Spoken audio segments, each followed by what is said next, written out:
Bora colocar, falando em audiência qualificada, a Lívia Camilo, que já estava escutando a gente, vem participar aqui agora ao vivo para falar um pouquinho do Corinthians, porque o grupo de conselheiros deu entrada no processo de impeachment contra o presidente Augusto Melo. Lívia, bom dia. Bom dia, Domi. Bom dia, André Hernan. Bom dia, PVC. Bom, é isso mesmo. É aquela história que a gente já vinha arrastando há alguns meses, né? Desde o boom, né, do escândalo com a VaideBet, a ex-patrocinadora do Corinthians. Agora, de fato, se concretizou. Um grupo de 90 conselheiros independentes, né, se dizem apartidários, assinaram aí eles assinaram um protocolo e também entregaram esse requerimento ao presidente do Conselho Deliberativo, Romeu Thoma Júnior, e nesse requerimento ao qual o UOL teve acesso, a gente vê lá alguns pontos interessantes, principalmente a contação de história da linha do tempo do escândalo da VaideBet. Então, assim, a gente tem ali aspas de Rubão, aspas de pessoas ligadas ao Corinthians, as grandes reportagens que saíram sobre o assunto, inclusive o furo do Juca Kfouri. E aí a gente entra num ponto interessante, porque já temos, inclusive, nesse movimento, um líder, né? No caso, um porta-voz do grupo, que é Mário Gobi, ex-presidente do Corinthians. E ele fala o seguinte: o movimento Reconstrução nada mais é do que uma ação apartidária que reúne conselheiros independentes de diversos grupos que têm sim opiniões diferentes sobre vários temas, mas que sabem que nesse momento é preciso deixar todas essas diferenças de lado e focar no bem maior, que é o Corinthians. E com isso, com todas essas assinaturas, já está protocolado o pedido de impeachment, agora oficializado, depois de muito burburinho nos bastidores, né, de muita conversa de corredor. Finalmente, os conselheiros aí de oposição e também pessoas que eram da situação e migraram de lado, agora, de fato, conseguiram oficializar esse pedido. PVC, a gente tinha falado bastante disso, né? Se seria uma boa para o Corinthians ou não, se era uma saída ou não, e agora está protocolado o pedido e fica a dúvida como isso vai afetar ainda mais o momento turbulento do Corinthians. Eu acho que afeta. Acho que afeta. Ontem, eu entrei na Rádio CBN e deu a minha impressão de que o assunto ainda ia demorar um pouco. E assim que eu terminei meu boletim, me ligou um desses 92 conselheiros independentes que assinaram o pedido de impeachment para dizer: por que você acha que vai ser demorado? Não vai, não. Falei: não, por quê? Porque agora são 30 dias corridos para colocar em votação, o que não estava acontecendo. Estou falando a voz dos 92 conselheiros, só não estou dizendo qual deles falou comigo. Então, até porque eu falei com alguns. Ele diz assim: só não tinha entrado antes porque o Tuma estava segurando. E aí chegou um momento que ele não conseguia mais segurar, porque a gente entrou pelo estatuto, com mais de 50 assinaturas, dava para entrar com o pedido protocolado, e agora são 92 assinaturas. Agora, ele tem 30 dias para botar em votação, e a opinião desse conselheiro é que vai passar no Conselho Deliberativo. E aí vai para a Assembleia Geral. Aí tem 5 dias para ir para a Assembleia Geral. E aí na Assembleia Geral, aí tem uma outra discussão, se vai passar ou não. Mas aqui, veja, eu acho que para o processo do time, isso atrapalha um pouco. No sentido de você ter um presidente, uma diretoria que precisa se mobilizar numa frente política, enquanto tem que se mobilizar para salvar o time do rebaixamento. Mas esse é outro problema.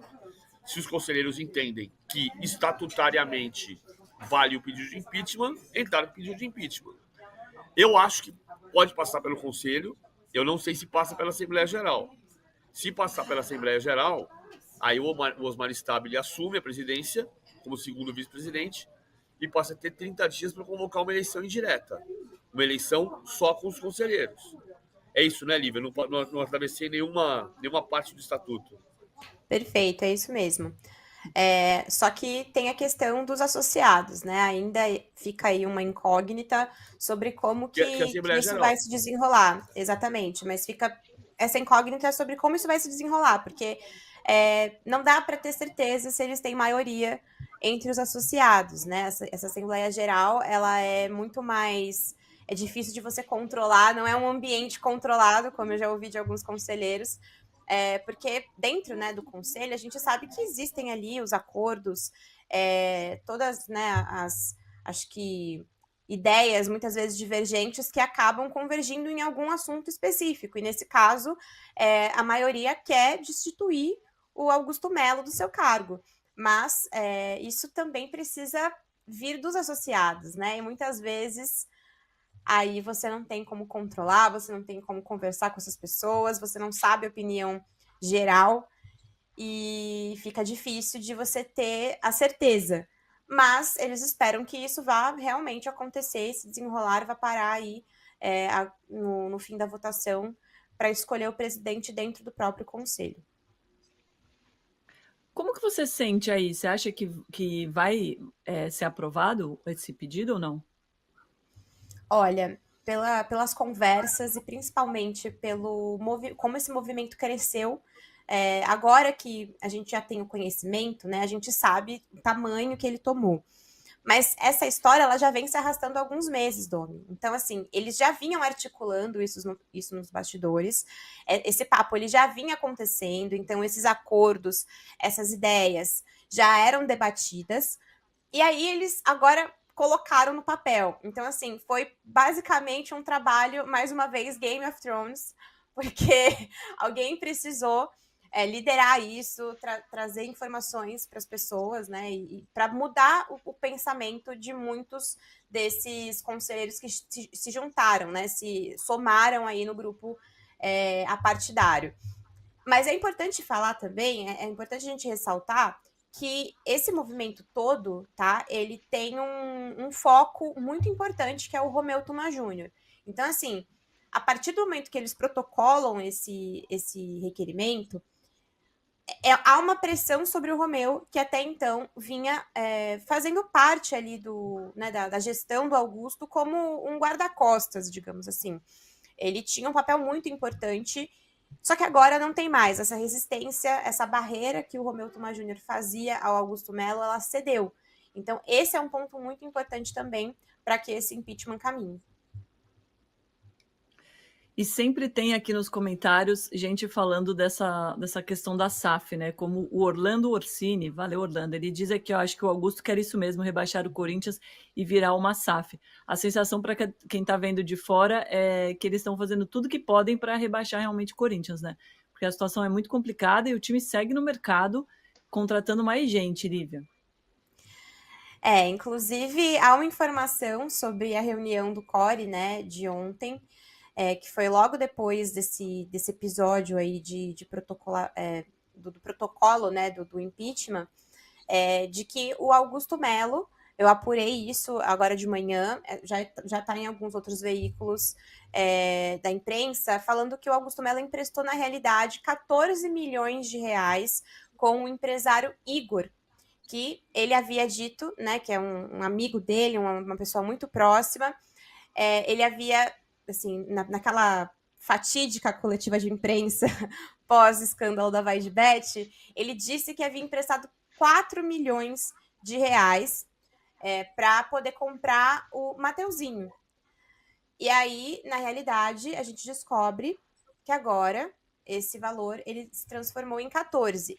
Há mais ou menos um mês e meio, eu já tinha falado no UOL mesmo que esse valor, na verdade, era 10. E agora ele virou 14. Então, a gente vai vendo esse empréstimo crescer conforme as semanas e os meses vão passando. E a gente não tem a explicação de onde esse dinheiro foi usado. Inclusive, o diretor financeiro esteve ontem no CORE, não tinha documento, ele só falou esse valor, né? E esse valor, inclusive, muito importante ressaltar que precisa estar no balancete do clube no fim do ano, né? Qualquer empréstimo feito em nome do Corinthians. Então, ele disse que são 14 milhões de reais, mas não explicou exatamente para o que isso foi usado. Não soube explicar para a mesa do CORE. E agora fica um clima bem complicado, né? Porque já está um clima bélico dentro do Corinthians. E isso só torna, né, a situação mais difícil ainda para o Augusto Melo. Ele prometeu, né, pelo menos o Pedro, né, o diretor financeiro, que vai apresentar nos próximos dias o destino dessa grana. Ó, Lívia, eu acabo de fazer uma descoberta sobre esse assunto. Porque a gente começou a falar do Igor aqui no De Primeira, com o Samir, que dizia que era um empresário misterioso e não dizia bem quem era. Aí a gente descobriu que era o Igor. Aí a gente soube que o sobrenome do Igor é Zweibrucker. Igor Zweibrucker. A descoberta desse momento é que ele tem um sobrenome do meio, que torna tudo muito mais fácil. Igor Carvalho Zweibrucker. Então basta a gente chamar de Igor Carvalho e já resolveu o problema. Minha luz está querendo cair aqui. Eu realmente não sei pronunciar esse sobrenome, então eu vou ficar com o Igor Carvalho mesmo, porque a pronúncia tá resolvido o problema. Aqui. Empresário Igor do Sul também teve esse durante Igor esse do período. Sul, Igor do Sul, teve vários Mas pronomes aí. Lívia, Edomi e PVC, hoje de manhã eu conversei com uma pessoa que é muito próxima ao Augusto, está no dia a dia com ele, está no Parque São Jorge, está no CT Joaquim Grava, e eu questionei, eu falei, agora parece que preocupa essa situação do impeachment e tal, protocolaram ontem, tem a quantidade de assinaturas ainda, como é que o presidente está reagindo a isso? Está um pouco mais tenso, está preocupado e tal?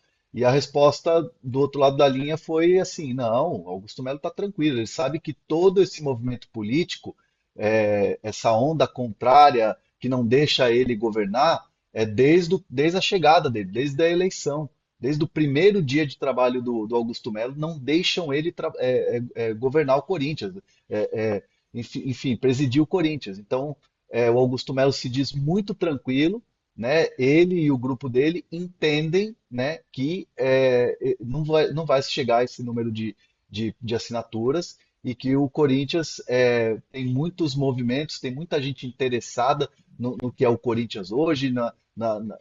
O Corinthians é um gigante, o Corinthians é um clube enorme, que ele, Augusto Melo, está tentando arrumar desde a sua chegada, mas que não estão deixando. Então, ele, sim, discurso muito parecido com aquilo que ele vem falando nas entrevistas, nos encontros gravados ali com torcida organizada, mas a informação é essa, de pessoas muito próximas do Augusto, que ele está realmente tranquilo e entende que essa situação do impeachment não vai para frente. Enquanto isso, temos chegadas e talvez empréstimos. Yuri Alberto, José Martínez. Atualiza a gente aí, Lívia. A situação ela foi crescendo, né? De repente, a gente estava vendo o Corinthians ali um pouco tímido no mercado. E aí, do nada, boom, né? Vende Wesley, José Martínez, Hernandes, muita gente chegando, saindo também. E eu acho que a atualização mais importante assim que a gente pode trazer hoje é sobre essa situação do ataque, né? Porque, de fato, o Corinthians está desesperado, busca desesperadamente por um centroavante no mercado. E esse nome é o nome de Arthur Cabral, que, né, já havia sido aí levantado pelo Hernan na semana passada. E um ponto importante é que esse desespero está fazendo o Corinthians abrir o bolso, né? Abrir os cofres lá, vamos fazer o que a gente puder fazer, porque a situação com Yuri Alberto e Pedro Raul deixou a galera dentro do Corinthians muito enfurecida. De fato, aí os mais de 600 minutos do Pedro Raul sem marcar, o último jogo contra o Fortaleza, né, gols perdidos, chances desperdiçadas, isso aí deixou a galera empolvorosa dentro do clube. E a pressão, principalmente, né, última nota aí da Gaviões da Fiel, trouxe esse peso absurdo para essa contratação no ataque. E agora é meio que uma questão assim, se não anunciar nos próximos dias, pode ser que a gente tenha aí mais um problema na diretoria de futebol do Corinthians. Aqui na nossa enquete, 57% acham que o Corinthians não precisa fazer nada, não mudar nada, só jogar bola. 19% acham que tem que ter o impeachment do Augusto Melo, 17% acham que tem que contratar mais gente, apenas 7% trocar de técnico. Mas o Ian Noah, que está sempre aqui com a gente, diz aqui, não fazer nada, só jogar bola, é o que o Corinthians vem fazendo, carinhas de risos. O PVC votou nessa, né? Tem que jogar bola. Qual é o seu voto, André Hernan? Eu acho que o Corinthians precisa ter, para jogar bola, precisa ter confiança e precisa ter um ambiente favorável. O problema é que esse ambiente fora, essas notícias fora de campo, atravessam o campo. né? Isso não é novidade para ninguém. Jogadores, por mais que se esquivem para falar sobre esse tema, aliás, os jogadores têm falado muito pouco, né? Zona mista e tudo mais. Mas isso atrapalha o ambiente, isso deixa o ambiente um pouco assim sem confiança, fica todo mundo ali com receio. E o Corinthians precisa ter um ambiente saudável primeiro para poder jogar bola. Não é culpa do Ramon Dias, o Ramon Dias é o último dos culpados ali na fila, porque está tentando fazer o Corinthians jogar e de fato o Corinthians melhorou.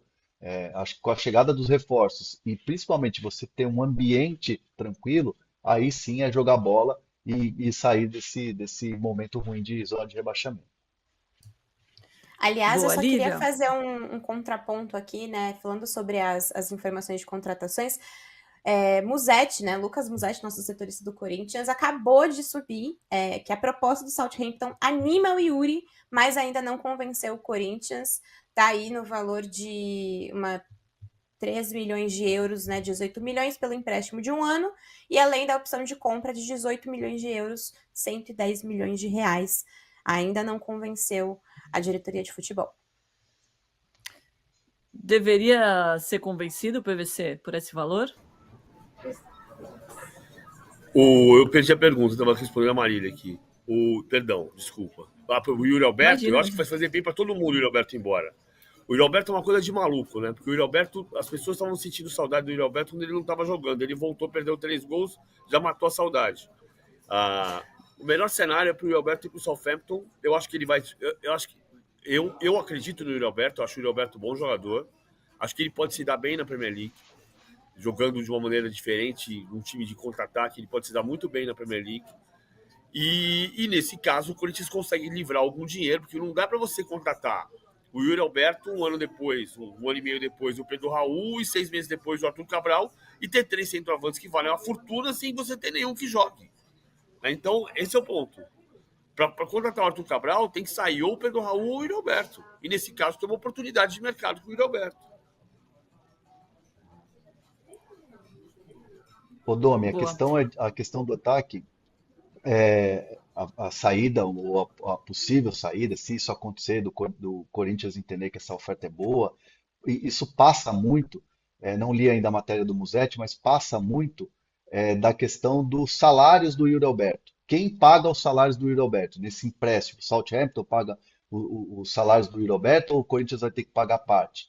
Essa é a questão, né? Os 3 milhões de euros pelo empréstimo é um bom valor, né? Você livra um pouco da folha, porque o Yuri Alberto tem salário alto, e aí você coloca uma meta, uma opção de compra num valor de 18, sendo que o Yuri Alberto custou 20, né?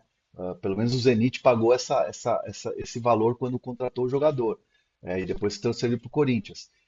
E precisa abrir um espaço no ataque para a chegada do Arthur Cabral, né? O Arthur Cabral chegaria com metas a serem cumpridas, de gols, de participações em gols, de número de jogos, conquistas, para virar obrigação de compra. Então, muita gente dentro do Corinthians e que está nessa negociação com quem eu tenho conversado nos últimos dias, me diz o seguinte: se você contrata o Arthur Cabral, que seja por 15 milhões de euros, que o Benfica pede, com essas metas num primeiro ano de empréstimo, é bom para o Corinthians. Aí o Corinthians se salva do rebaixamento, e o Corinthians volta a fazer gol, não sai cara a operação. Então, essa questão do Arthur Cabral não está fechada ainda, mas ela está dando cada vez mais um passinho. E o Corinthians ter melhorado a condição para o Benfica pode significar um passo importante nessa negociação. Qual?